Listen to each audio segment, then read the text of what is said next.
Hi, it's Ileana here at Awakening Cosmic Reality Show, and today I have Paul Elder with us, and he is a remote viewer and an instructor at the Monroe Institute. Welcome, Paul.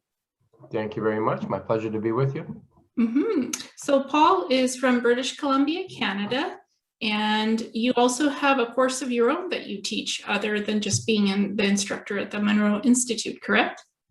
Well, we teach, or I teach a number of different courses or programs at the Monroe Institute, and here, certainly we have our own facility here on the island of Vancouver Island, just north of Nanaimo. And I teach, essentially I was hired at the Monroe Institute as a remote viewing instructor a number of years ago. But we we accommodate or facilitate most of their regular programs for them as well. That's excellent. And can you tell us about your work and what you do? Well, probably would be wise to give you a little bit of history. I'm a former news reporter and a former politician, and I was the mayor of a city in Saskatchewan for a whole bunch of years, and was a news reporter. Started off as a disc jockey and moved into news a long time ago. Spent about 10 years in that industry, including CTV out of Calgary, and most significantly, though, I died a few times. So I've had, strangely enough, 5 near-death experiences. One of these times, I'm going to get it right. I drowned when I was 12 years old and had this amazing experience. But when you're 12 and weird stuff happens, you go, well, that was weird, and you go on with life, right? And I didn't realize until many, many years later how that had affected me.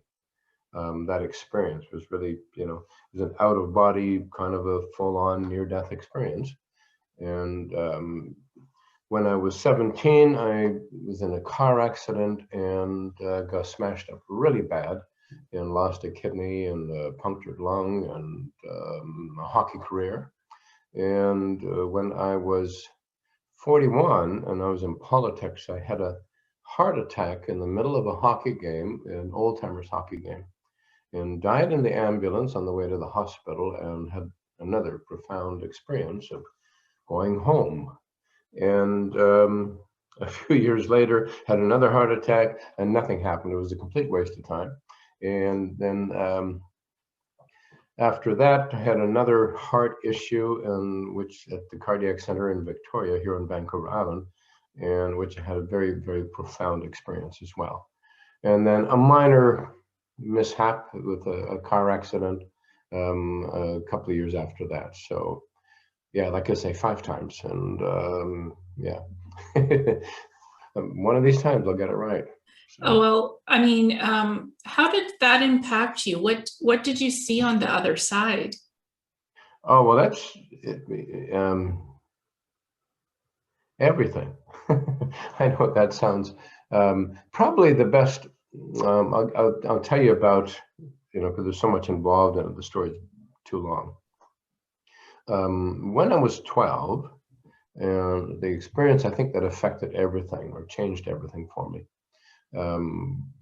We grew up, I should put some background to this. I grew up in a large Catholic family. There's a redundant statement. And my mother had it had 8 girls in a row. And then she figured out what was happening, changed it down. She had 3 boys. And I'm the 10th out of 11 kids.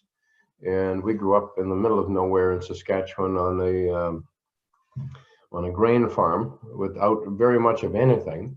And on a particular Saturday when I was 12 years old, we had our cousins from the big city of Edmonton that were visiting. And I think we were probably chasing gophers or something like that out on the prairies. And we came upon this pond where the neighbor kids had left an abandoned raft there. And my little brother and I couldn't swim a lick, and we were warned, by our parents, to stay away from those things because we can't swim, And So anyway, before you know it, we're bobbing around on this raft and on this 15-foot deep pond.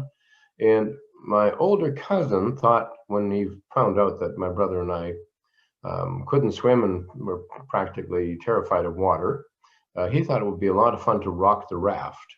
And because Murphy lives with me, I fell in. And I never even had the presence of mind to dog paddle. It was just instantly I knew, well, I'm screwed. And I just floated to the bottom or sank to the bottom. And at some point, I could feel my feet sinking into the mud in the bottom of this pond. And I must have pushed or kicked or something, because I floated back up to the top of the pond momentarily. And I could tell that because the water was, lighter, close to the surface and so on and so forth. And then I simply floated back down again into the bottom of this pond. And an amazing thing happened, because I always had the notion that, and most people have this notion, that drowning would be an awful way to die. And we've all experienced this, whether it's in swimming pools or in the ocean or in a lake, where at some point in your life, you've sucked in a big gulp of water, and sort of the horrifying event happens where you're, fighting for air and trying to, and so I always had the notion that it would be a horrific way to die. But guess what? When, as I'm floating or sinking down the second time, and all the air went out and the water came in, and it wasn't like that at all, because, there was absolutely, when all the air goes out and the water comes in and replaces it, there is absolutely no discomfort. In fact, it is sort of very peaceful, if you will. And that makes sense, because we spent the first 9 months of our lives in a liquid environment, right? And so that's all that happened. And, in fact, I was amazed that I wasn't concerned, because it was just very comfortable and peaceful. There was no distress. There was no, I simply eventually, because of lack of oxygen, just drifted into unconsciousness, or fell asleep, if you will. And I'm not sure how long I was gone. They thought that I was in the water for 6 or 7 minutes. So, long enough to drown or die. And at some point I became aware, I clicked back in, and I'm still in the water at the bottom of this pond in the mud, but everything has changed. And there is like a bubble of energy around me. And inside this bubble of energy is like every color in the rainbow. And I could feel all the colors. And I was so amazed, because I was thinking, like, I didn't know you could feel colors. And I'll never forget, on my knees in the mud in the bottom of this pond, running my hands through the colors, and green felt different than orange, and orange felt different than blue, and they were penetrating right through my body and vibrating. And I'm thinking, wait a minute, this is cool, but am I dead? Or am I dying? And when I thought about that, because I had, at 12 years old, I had absolutely no perspective about dying. I didn't even know anybody who died. And so it just, in fact, the only reference that I had was a couple of weeks before this, I had read the book Tom Sawyer, and where Tom is believed to have been drowned in the Mississippi, and he returns home for his own memorial service in the back of the church, looking into the church, wondering who they're burying. And this thought struck me, and in an instant, I went shooting out of the water. And I'm floating instantly over top of the choir loft in the back of our large Catholic church out in the country, looking down over this huge building that's empty. And I'm thinking, well, if this is my funeral, where is everybody? My mom and dad would probably be here, and my brothers and sisters, but I'm floating in this in the second floor of, or story, above the choir loft, about 3 feet, floating above the pews, if you will, looking down and thinking, holy smoke, Tom Sawyer didn't fly, I'm flying. And this was such a cool thing. And I discovered that just by thinking, by my thoughts, I could control where I floated to. And I would float over a couple of times, 16 feet down. It was going to, oh, that's, and I was just so amazed, thinking, well, if this is dead, this is pretty cool, but where is everybody? And the next thing I know, it was like an eruption, and I'm back on my cousin's got me around the waist. My face is bouncing in the mud, and he's pumping the water out of me. And I'm probably vomited for a couple of minutes or whatever to get all the water out. But then we were sitting, the four of us were sitting there with, eyes this wide, like, what just happened? And I was, and we made a deal because, or an agreement, because that we wouldn't tell anybody, because we'd, certainly get a whipping if we'd told anybody, because, and so then we walked really slowly on the way home. It took we're about a mile and a half from home, to let our clothes dry and so on and so forth, so that the adults wouldn't know anything about this. And we got home, and we weren't home probably for 10 minutes. And I stayed out in the yard. And pretty soon I hear kayaying and cussing in German coming out of my farmhouse. And two kids got a good whipping on that day, and I was one of them. That'll teach me to die, right? Literally. And I didn't realize how that had changed things, or how that had changed me, until many, many years later. There were some oddities or odd things but I just thought it was me. For after that, I could see things in my mind, if you will, and it was, I didn't attach anything to it. It was just like, oh, that's weird, but it's me, And even my sisters, as I mentioned, I had 8 sisters in our family, and if they can all attest to this, because if something was lost, I could find it.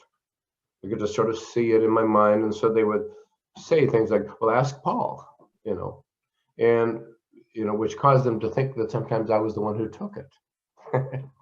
And sometimes I did, because that's how you build your own legend. It's like, oh, let me see, look over.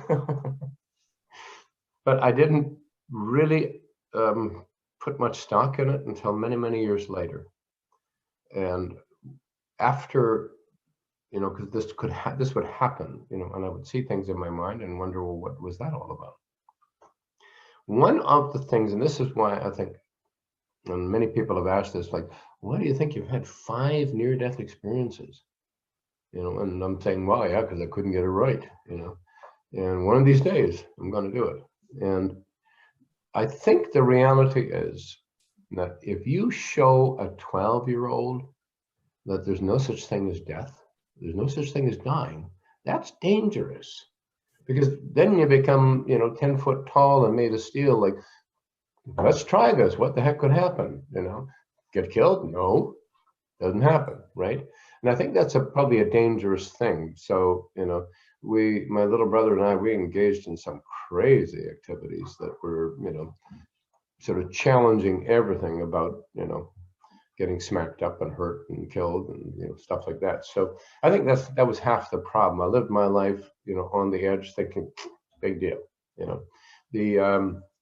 Just to back up quickly, one of the things that significantly changed, I mean, yes, I had this experience when I was 12, but when I was 14, a couple of years later, we had, my little brother and I were, I was going to say forced, but we were pushed to be altar boys in this Catholic church out in, in the country in the middle of nowhere. And on Sundays, and Fridays, whenever we were at the church, there was a pair of nesting turkeys, wild turkeys. And we would hear them, gobbling and stuff like that, and, and flocking, sort of back and forth. And I didn't know that turkeys couldn't fly. So one Saturday, I'm walking past the church, and there's a huge row of trees along the roadway beside the church that were probably 80 feet high, like 8 stories, big old trees. And as I'm walking home, I notice in one of the trees a big nest, big massive nest. And I'm thinking, oh, that's probably the turkey nest. I didn't know turkeys don't fly and wouldn't make a nest in the tree. Might have been an old eagle nest or something. So I gotta find this out. So I went crawling up this tree. Seriously, I'm right up to the top, and I got onto this branch, and the nest is just above me right here. And I'm hanging onto the branch on either side of this nest, and I'm standing on my tiptoes on a branch below me. And then I worried. I thought, oh my God, what if a turkey reaches up and pecks me in the face? But maybe there's some baby turkeys in there, and that'll be cool. And so I'm pulling on this, trying to look into it. And all of a sudden, the branch that I was standing on broke. And in an instant, I went straight down, falling through this tree. And I fell probably 10 or 12 feet and hit another branch. And it flipped me around, and I fell down and hit branches on the way down. The next thing I know, obviously knocked me unconscious. The next thing I know, I'm floating in the tree, watching myself hit branches and flipping and falling until finally I fell on my back on the ground, knocked the air completely out of me. And I was stunned unconscious for a moment or two, but I was watching myself. I was in the tree watching myself fall out of the tree. And I woke up on the ground looking up going, wow, what just happened? I saw myself fall out of the tree. I learned that I couldn't tell a lot of people these stories because, they thought that was a little crazy. But I discovered that certainly there's another aspect to me that isn't involved in this physical body. There's another part of me that exists beyond it, and that to me was irrefutable. So that even, became more entrenched in my psyche that, like in Saskatchewan here, it's like the precursor for a near-death experience is here, hold my beer, watch this, right? And if you do some crazy stuff, right?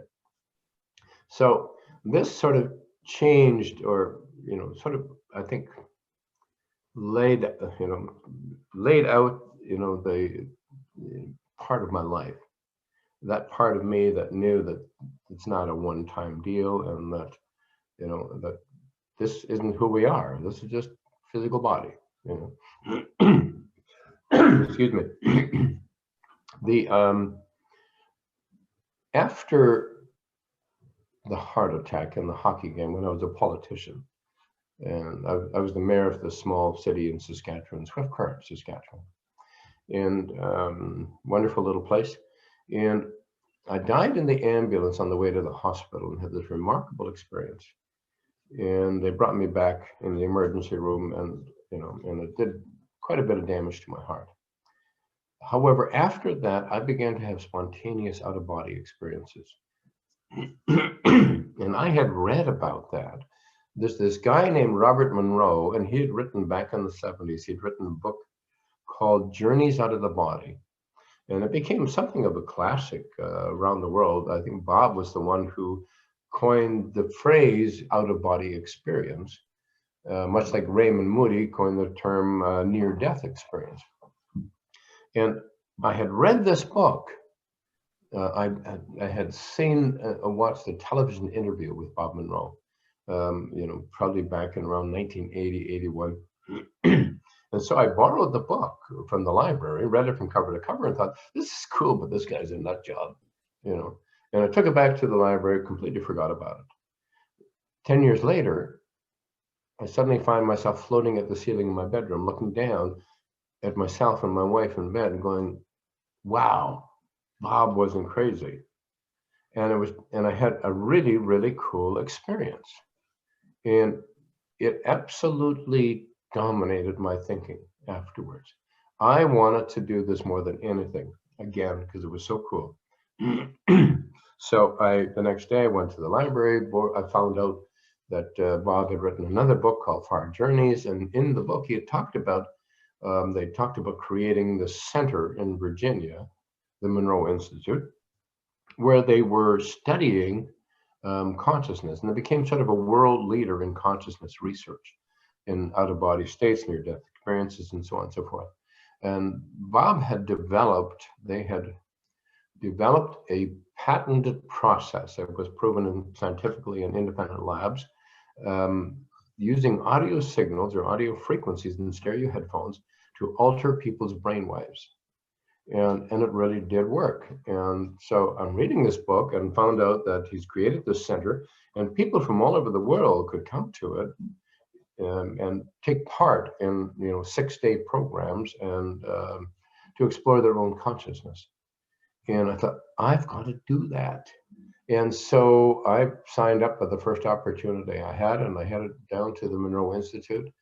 And it took a while because I want to be in control, as opposed to just sort of letting things go, But it took a while, and when it hit me and when it came, it was like really powerful. And I fell in love with the place, and I went back a number of times, and I got to meet Bob Monroe, and we had some marvelous conversations, and I got to spend some time in their special isolation chamber that they had, hooked up to, they had, like the old, and we're talking the old days, but the old skull cap and the 23 diodes and the gooey stuff in your hair, and, and in an isolation chamber where everything is absolutely quiet, and, and I can hear Bob in my ears, asking me questions as I'm drifting into, deep altered states of consciousness. And some of the things that I experienced were pretty profound. And there was another fellow that I met there, and his name was Skip.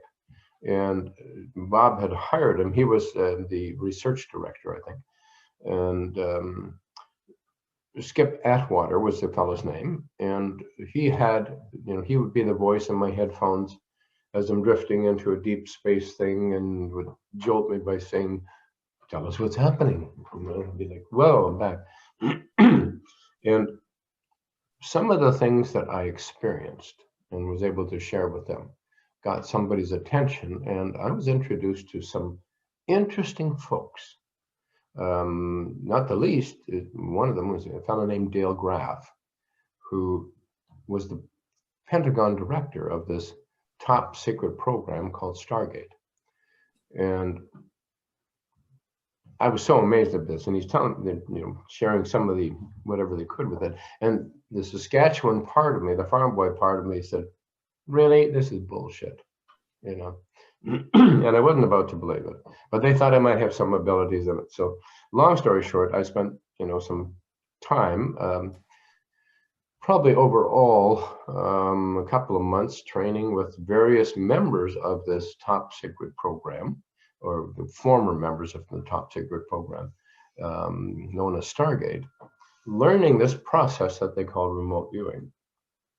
And so subsequently I was hired as the trainer, along with this fellow named Skip Atwater, who I found out afterwards was actually, his name was Captain Fred Atwater, and he was actually the former manager of Fort Meade, Maryland Stargate project. So then everything started to make sense. I thought, oh my God, that's where the connections are. And so I spent 10 years training the remote viewing program, along with Captain Atwater at the Monroe Institute of Virginia, and developed some of our formats.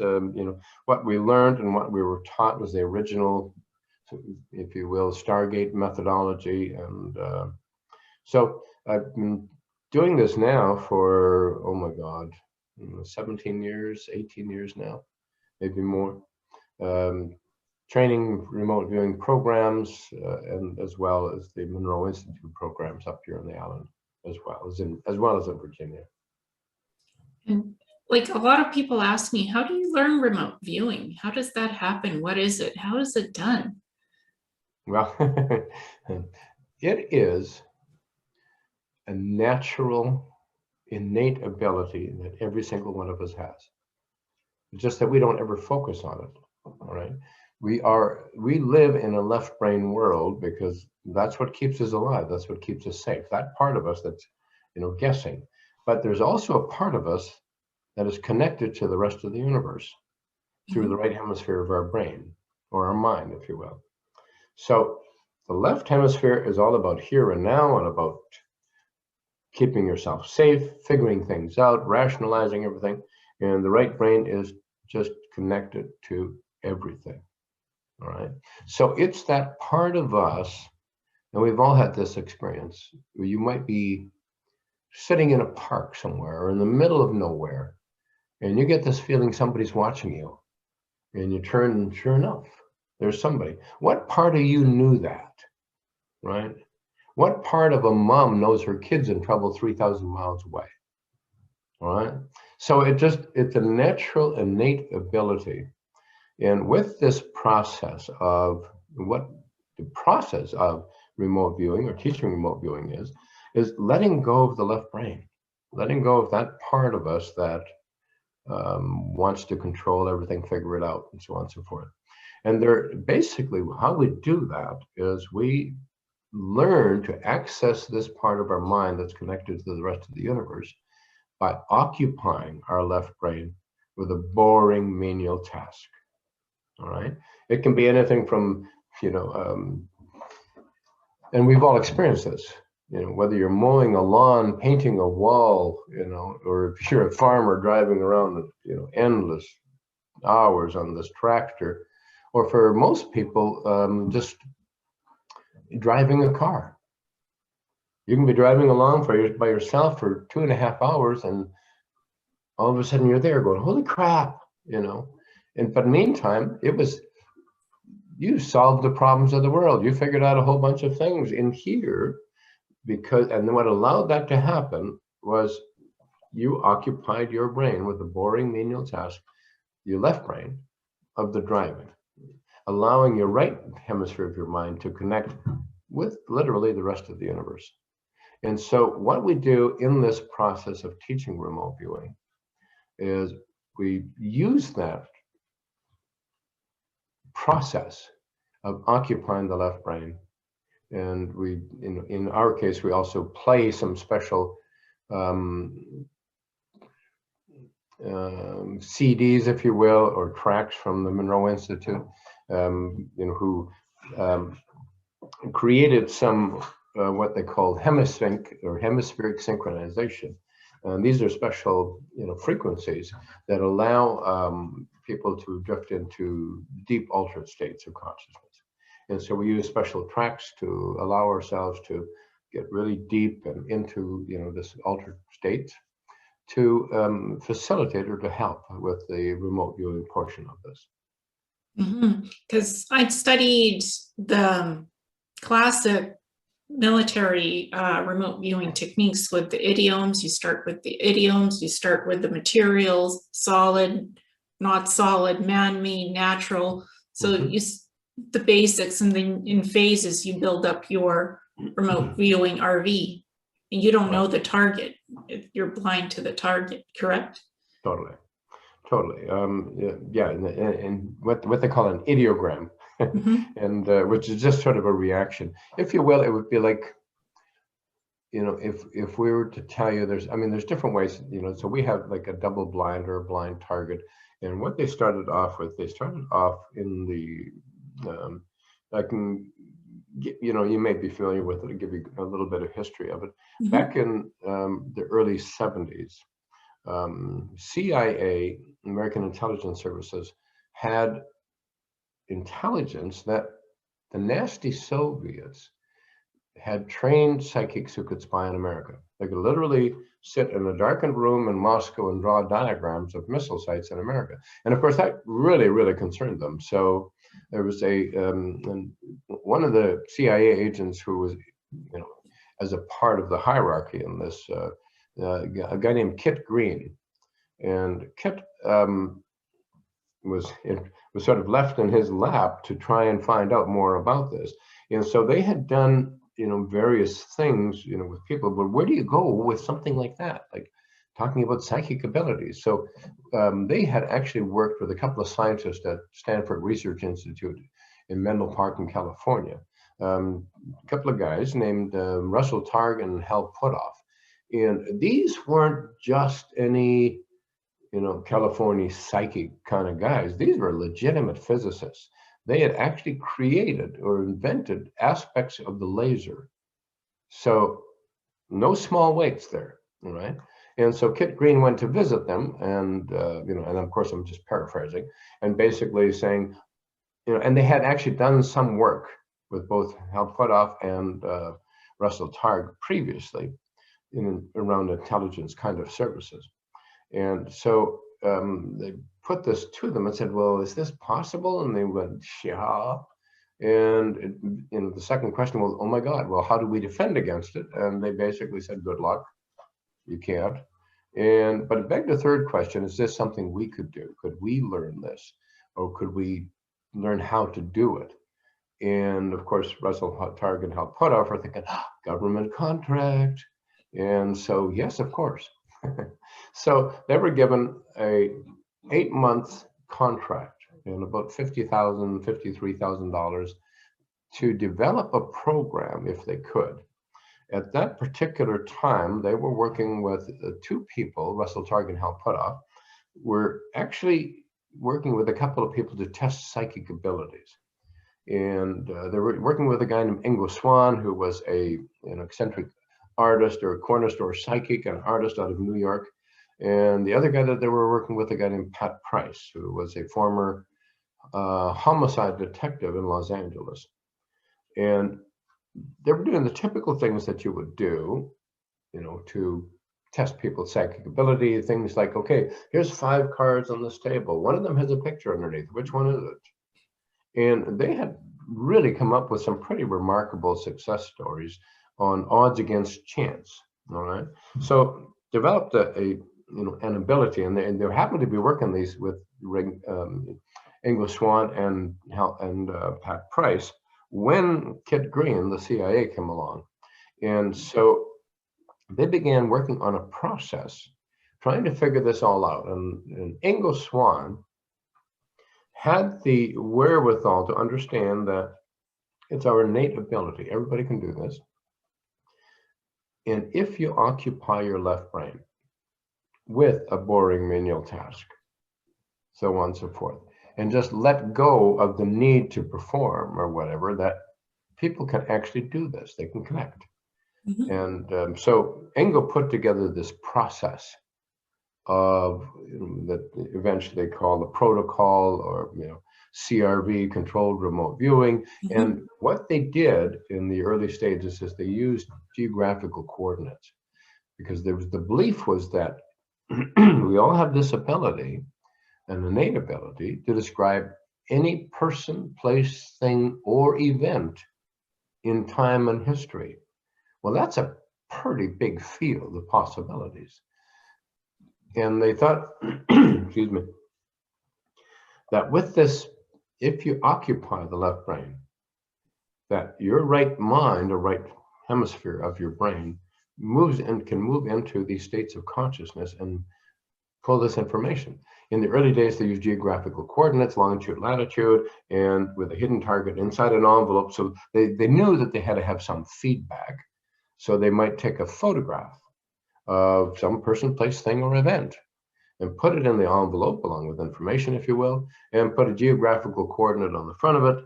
And so, and that's how they began this process. So over that 8-month period, Ingo Swann and Pat Price and Hal Puthoff and Russell Targ put together this program that became what they call controlled remote viewing. And after 8 months or so, Kit Green came back to them because they kind of described the process to him over the phone. And so he wasn't going to just believe any California psychic. So the story that I heard was that he had taken a photograph of his summer home in the Blue Ridge Mountains in Virginia and put it in an envelope, put the geographical coordinates on it, and then headed out to California and wouldn't even let these psychics touch this thing. He was like, here's the envelope, here's the geographical coordinates, tell me what I need to know. And Ingo Swann and Pat Price started off both talking about a rural, forested, hilly area, which seemed to make sense. And then Pat Price went way off the board, and he's talking about an underground top secret facility. He named some of the names of people that he thought worked in this place. And he talked about communication towers and around communication, devices and things like that. And he even described what the names of some of the that were on some of the file cabinets that he perceived in this place. And it had to do with the game of pool. So there was a file cabinet that was 8-ball and cue stick and so on and so forth. And Kit Grain was just like, oh my God, this is my summer home. I mean, he didn't, inside, right?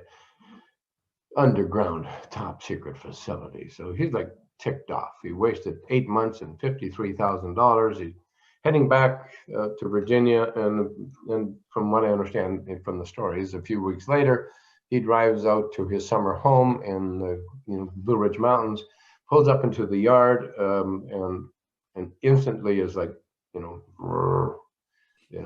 wasted all that time and money. And as he's getting out of his car, he looks up into the back and he sees a glint of something in the mountainside on the back of his summer home, and takes some time or effort to crawl up the back of this mountainside, gets up to the top, and there is a communication tower in round communication discs. If people will remember the early satellite dishes, you had 17 feet of aluminum, and so the next thing he knows, he's being arrested and tackled, and because he had encroached upon a super top secret facility that the National Security Agency, NSA, had. So secret that CIA didn't know anything about it.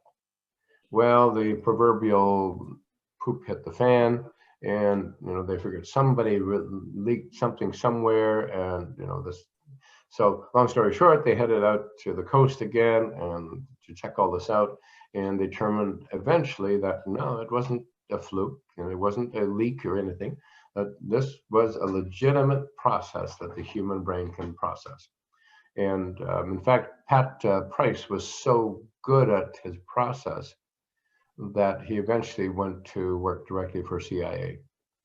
And eventually that project, it started off as Scanate, the project name, and then Grill Flame, and eventually became Stargate.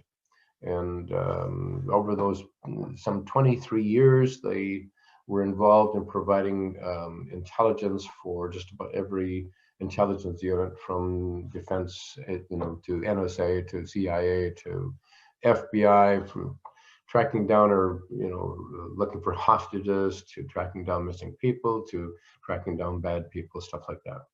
I think they even looked at Mars and the pyramids in the face. Yes. Yeah, there was one of sort of the more prolific remote viewers, a guy named Joe McMoneagle, works at the Monroe Institute to this day. And Joe is a very profound remote viewer. Joe developed his own process, though. It wasn't like, I'm not sure that, I don't know that he was ever trained in the process, but Joe was just a natural. He could just do it. And Joe is a graphic artist, and he's an amazing, he does some amazing work. And so this process was developed over a number of years. And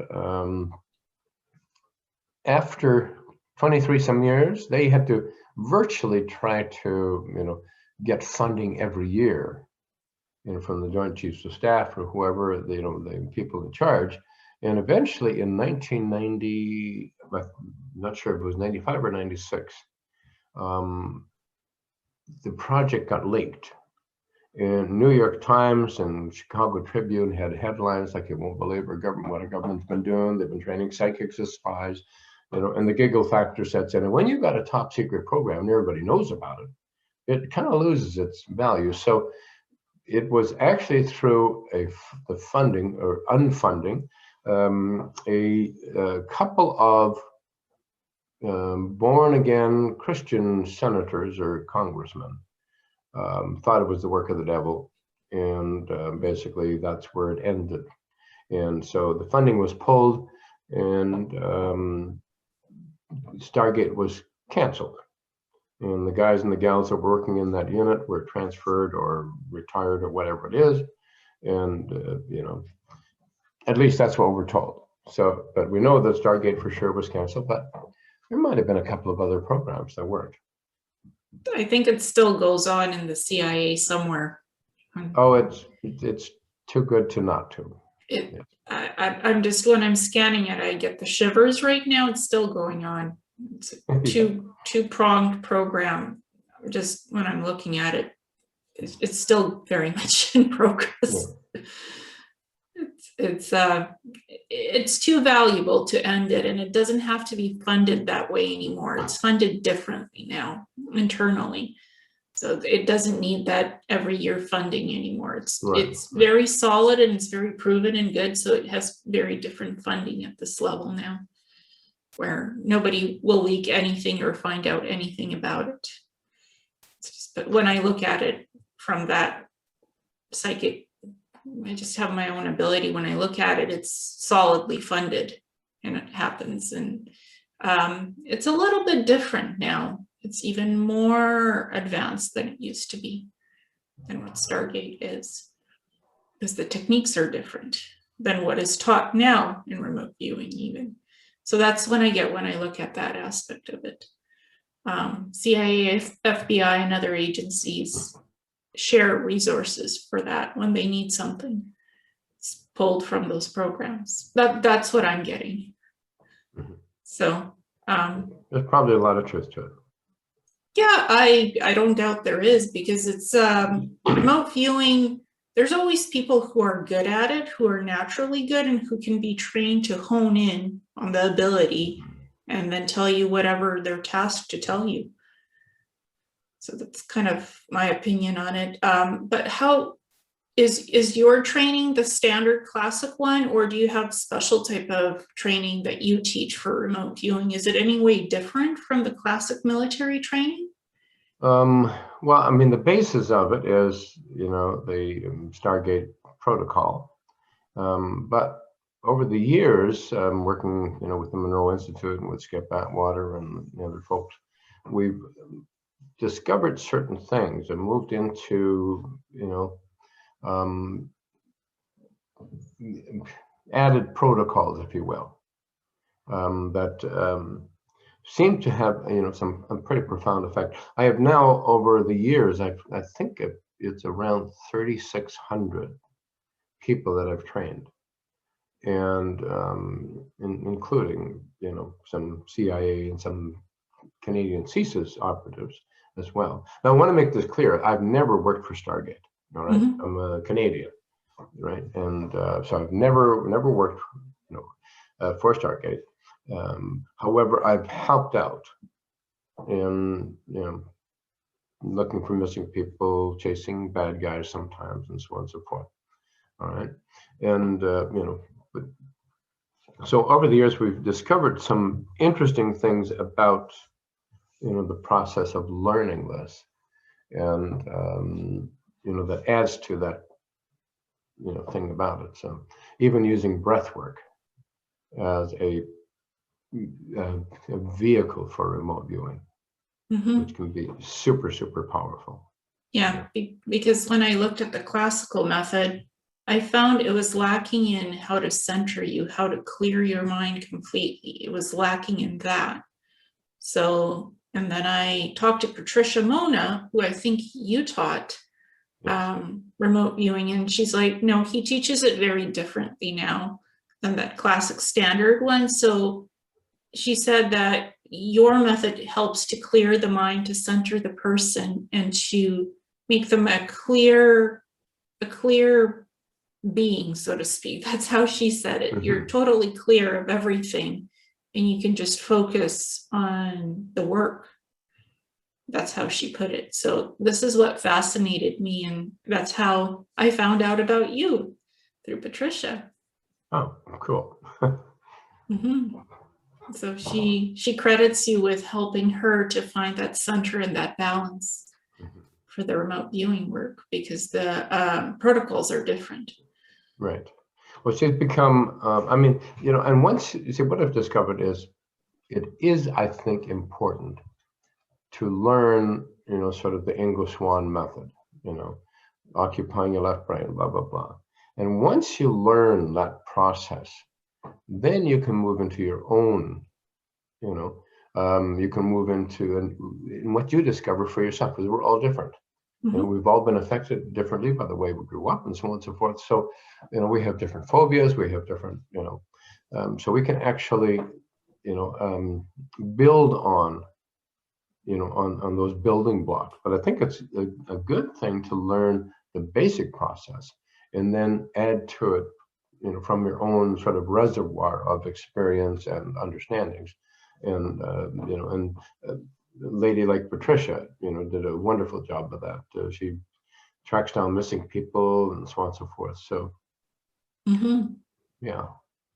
It's I like the new generation. I like the new method of the brain waves of that it's the Monroe Institute. A lot of people want to sign up and learn it through them and through you, because they understand that it's a level, it's now evolved in the process. So that's what makes it very interesting and special at the Monroe Institute, from what I've heard. Right. Well, we do, and see, the process that I do is different now than what happens at the Monroe Institute. Joe McMonigal does the program at the Institute. He does a couple of them a year. The process that we do here on Vancouver Island, or that I do, is is more of the traditional, but we add in other things, as Patricia mentioned, even using breathwork as a vehicle for it. And we have in the training is level 1 and 2. Excuse me. And then we have a level 3. And in our level 3 protocol or classes, we do actual operational kinds of targets. And, more refined, more, looking for missing people, so on and so forth. Even using remote viewing as a vehicle to predicting the lottery, or the outcome of a football game, or the Stanley Cup, or whatever it is, and been very successful in doing that. So is there anything that you think that people should know about remote viewing that's very important and it's not spoken about in the field often? Well, I don't know. And I do know that early on in the in Project Stargate and Grill Flame and all of those, that what they discovered is that they thought that people that had near-death experiences had an extra ability for it. And so in the early days, after discovering that, they would put out the word to all the different, divisions of intelligence services, whether it was the Army, Air Force, or whatever, Navy, and saying, hey, have you got any guys or gals who've been blown up and now they're talking weird stuff? We want to talk to them, right? And so that's how they sort of recruited, a number of them. And I think, so that was the belief, that if you had a near-death experience, that, you had an extra ability. And I think there might be some truth to that, but I think the reasons for it might be different than what we would expect. Yes, it might open the doorways, but I think the reality more than anything else is that you can't have an out-of-body experience or a near-death experience without going through it 1,000,000 times in your mind. And the more time you spend in here, the more you understand how you process thought. And the more you examine that, you understand your whole relationship to the rest of the universe. And so over the years, I found, people, and it didn't really, some people that have had near-death experiences, or some that don't, and some of the most astonishing people have never had any kind of a trauma that, that they've shared, at least. An interesting lady that I met, 15 years ago, probably. And she came to a weekend level 1 workshop here on the island. And when I met her, when she walked in the door, and she, probably early 30s, and she had 2 canes, and she literally had to flip her hips to get her feet to move. And, so severely, disabled from her legs down. And she was remarkable one of the things what happened is when, her and her friends were like the party girls, and when she was 19, she got in a car accident and got smashed up really bad, and literally went from overnight to her doctors telling her, that you're never going to walk again, and to sitting in her bedroom, in a wheelchair.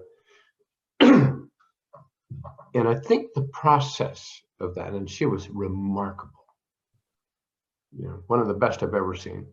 And I think the process, because it probably goes something like this: there's a natural process when you are involved in a kind of a trauma, whether it's a heart attack, whether it's, a car accident or something of that nature. And the more time you spend in here, contemplating life and understanding, the more you understand how you process thought.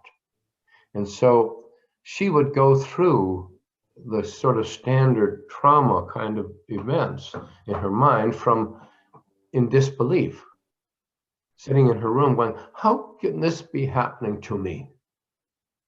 To anger, like, how can this be happening to me? And then finally going through all of those steps to self-pity, which is like, how can this be happening to me? But the more time she spends in here, the more she understands her process, or how she processes thought and connection to the rest of the universe. And I think that is a big key to it. Interestingly enough, I get involved in a lot of research that have to do with, consciousness and everything else. And one of the things that is discovered is that adults who had been abused as children have an extra ability, whether that be physical, mental, or sexual kind of abuse or whatever.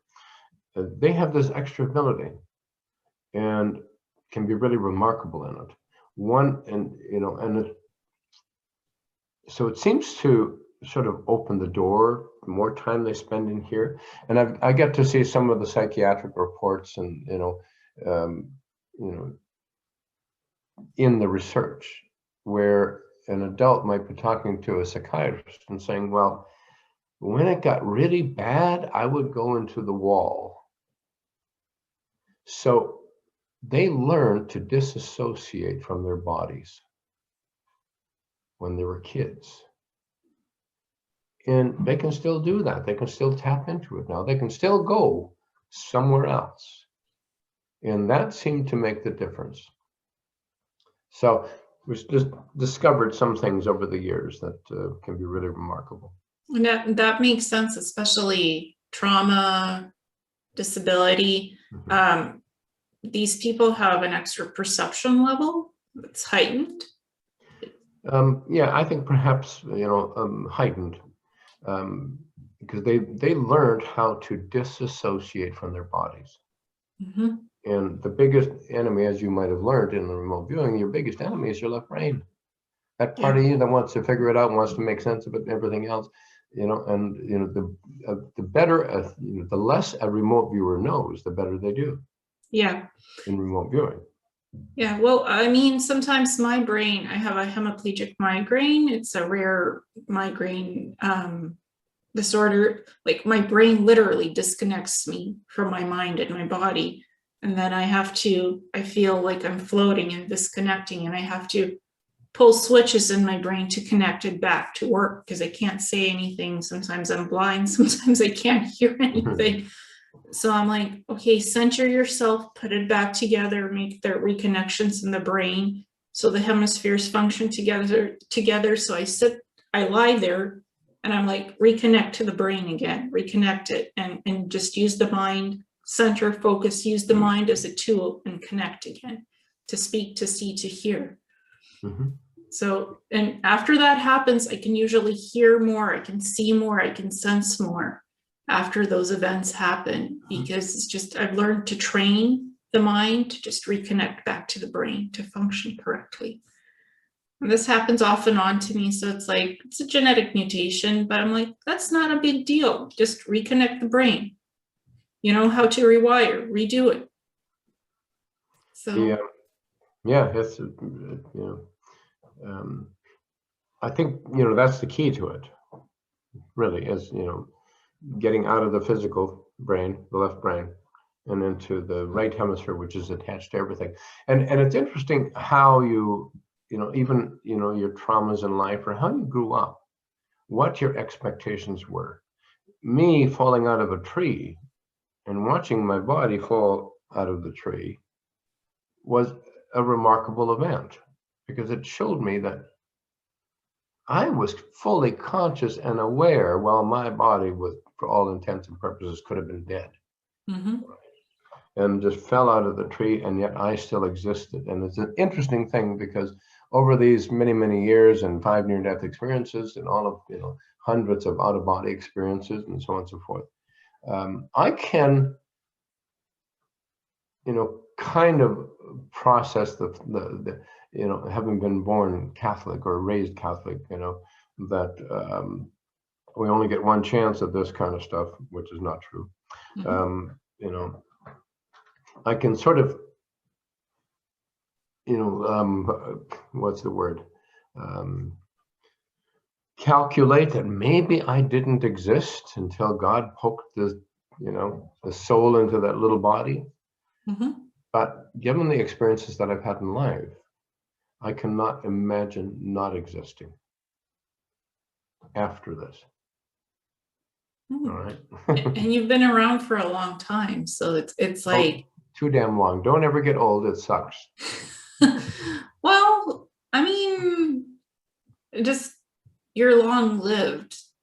So despite like all the experience you've happened to you, you've lived and lived and lived, something keeps pulling you to live and to experience and to have amazing experiences in your life that are profound, so profound. Like, and you've said yourself, I want to get this right. Like, so you're learned from every near death that you've had, you've learned something so profound to live more. Mm-hmm. Your soul just enlarges and sparks and lives. Such an urge to live and continue and to evolve. So, right. It's not about karma, it's about experience. Exactly. Karma is just thought form, really. Right. As souls, we don't accumulate karma if we don't want it. Right. Well, yeah, absolutely. It just it's all about experience, and this is why we come here, because reality, in reality, we, other than notions of universal love and so on and so forth, and our connection as one consciousness, which we all are, we can't experience this. And that's why we come here. We come here to experience life, to get our hearts broken, our butts kicked. And because that's what defines, or creates strength of character. And it's we contribute to the rest of the one, if you will, mm-hmm. the one consciousness by having these experiences. And it's an interesting thing, because if we come here, and I've learned that we come here of our own free will, and we kind of, we lay out the kind of life we're going to have before we come here. In fact, how we're going to die, for that matter. And so when we, and we already know this, mm-hmm. right? And so when we're heading back, we're contributing to the rest of the collective consciousness, if you will. But for everybody that comes here, I mean, there's some interesting things I've discovered, that somebody has to agree to be the bad guy. Somebody has to agree to be the Hitler and go through life reviews that are going to be brutal. But they have to agree to take that on. And that's what I found sort of, astonishing. So to me, I'm a kid, a farm boy from Saskatchewan. What the heck do I know about, secret intelligences and things of that nature? But to me, I'm 12 years old, my whole life going, holy crap, you won't believe this. This is so cool. And I want to share this with people, because I think that people need to know this. Mm-hmm. It's just, nothing is ever as it seems, and it's always a beautiful experience. It's kind of profound. I always say, what's beyond you? There's always something extraordinary that you're walking on, you're seeing, you're experiencing. What's your experience? It's kind of, I always ask people, what's your experience? What's your life been about? Where are you going? Right. Yeah. And that's why I connect to people. Like, I always connect to people through other people and learn such beautiful information that everybody has to contribute. I found out about you through Patricia, and I found out about Patricia through somebody else that's I've met and talked to. And then we kind of full circle. We meet, we chat, we share our experiences. It's so profound. Cool. Yeah. Mm. The yeah. So I mean, you know, so like I say, I mean, I can't wait to share this stuff with people, because that, you know, whether it's, you know, an out of body kind of experience, or just, you know, exploring your own consciousness with the Monroe Institute programs or remote viewing, you know, and so, you know, I'm absolutely, you know, always excited about it, you know, and so that's why, you know, I wanted to create these programs, or to be a part of it, you know, and here on the island of Vancouver Island, as well as in, you know, other places in the world. And so I'm just really, one of the things, of course, that helped is when, you know, when my book came out, and oh my God, that's 15 years ago, Eyes of an Angel. And it was all about, really about me taking a look, going, holy crap, you know, going through all of these experiences, the near death and the out of body experiences and so on and so forth, and trying to put some kind of a perspective to it. Like, you won't believe this. This is so cool, right? And so, you know, I have this facility on Vancouver Island here, where just north of Nanaimo, where we offer 6-day program. It's been a challenge for the last year because of all of the COVIDity, if Yes. you will. But to me, there's, you know, there's nothing I would rather do. I just absolutely love sharing, or being able to share that. Do you also teach astral travel, out of body experience, how to do that? Yeah, well, that's part of it. I mean, they don't, it's part of the process, all right? And from what they call the Gateway program that Bob Monroe developed years ago, and that was what it was all about, really. You know, not really, I shouldn't say that. It's about exploring your own consciousness. The out-of-body experience might be part of it, all right? But it's mostly about, you know, finding out about yourself and your connections to the rest of the universe, and it can be really profound, life-changing kind of stuff. Mm-hmm. And how can people reach you to find out about your facility in Nanoose Bay and the Monroe Institute? We have a couple of websites. One of them is, if you just Google Monroe Institute Canada, and it'll take you to a schedule page, and it's got all the programs there. And the other one is just is paul-elder.com.